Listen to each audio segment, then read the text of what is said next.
ഗൾഫിൽ യുദ്ധം മൂലം മുടങ്ങിയ കേരള സിലബസ് +1 പരീക്ഷകൾ ജൂണിൽ നടക്കും. സേ പരീക്ഷയ്ക്കൊപ്പമാകും ഗൾഫിൽ പ്രത്യേകമായി 1-ാം വർഷ ഹയർ സെക്കൻഡറി പരീക്ഷ നടത്തുക.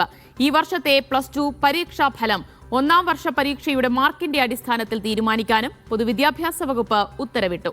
470 വിദ്യാർത്ഥികളാണ് ഈ രീതിയിൽ ഉപരിപഠനത്തിന് യോഗ്യത നേടുക.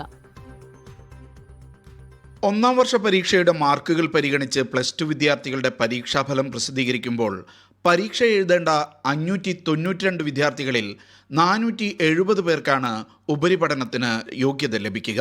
ബാക്കി വരുന്ന 122 വിദ്യാർത്ഥികൾക്ക് ജയിക്കാനുള്ള 30% മാർക്ക് നൽകാൻ എന്ത് നടപടി സ്വീകരിക്കണമെന്ന തീരുമാനം സർക്കാർ പരീക്ഷാ ബോർഡിന് വിട്ടു. 1-ാം വർഷ പരീക്ഷയുടെ മാർക്കിന്റെ അടിസ്ഥാനത്തിൽ ലഭിക്കുന്ന റിസൾട്ടിൽ തൃപ്തിയില്ലാത്തവർക്ക് ജൂണിൽ സേ പരീക്ഷയ്ക്കൊപ്പം എഴുതാൻ അവസരം നൽകും. ഇത് ആദ്യ ചാൻസായാണ് പരിഗണിക്കുക. കേരളത്തിൽ നിന്ന് ഏതെങ്കിലും ആവശ്യത്തിന് ഗൾഫിൽ പോയി യുദ്ധകാലത്ത് കുടുങ്ങിയ വിദ്യാർത്ഥികളുണ്ടെങ്കിൽ അവരുടെ +2 പരീക്ഷാഫലവും ഗൾഫിലെ വിദ്യാർത്ഥികളുടേതിന് സമാനമായി പ്രസിദ്ധീകരിക്കാൻ സർക്കാർ തീരുമാനിച്ചു. ഇതിന് ഹോൾ ടിക്കറ്റ്, പാസ്പോർട്ട്, വിസ തുടങ്ങിയ രേഖകൾ പ്രിൻസിപ്പൽ സാക്ഷ്യപ്പെടുത്തി അപേക്ഷ നൽകണം. ഹയർ സെക്കൻഡറി പരീക്ഷ പൂർത്തിയാക്കി വിഷയങ്ങൾ നഷ്ടപ്പെട്ട കമ്പാർട്ട്മെന്റൽ വിദ്യാർത്ഥികൾക്ക് ഇത്തവണ പരീക്ഷ എഴുതാൻ കഴിയാതെ പോയിട്ടുണ്ടെങ്കിൽ അവരുടെ റിസൾട്ട് മുൻവർഷങ്ങളിലെ മികച്ച മാർക്കിന്റെ അടിസ്ഥാനത്തിൽ പ്രസിദ്ധീകരിക്കും.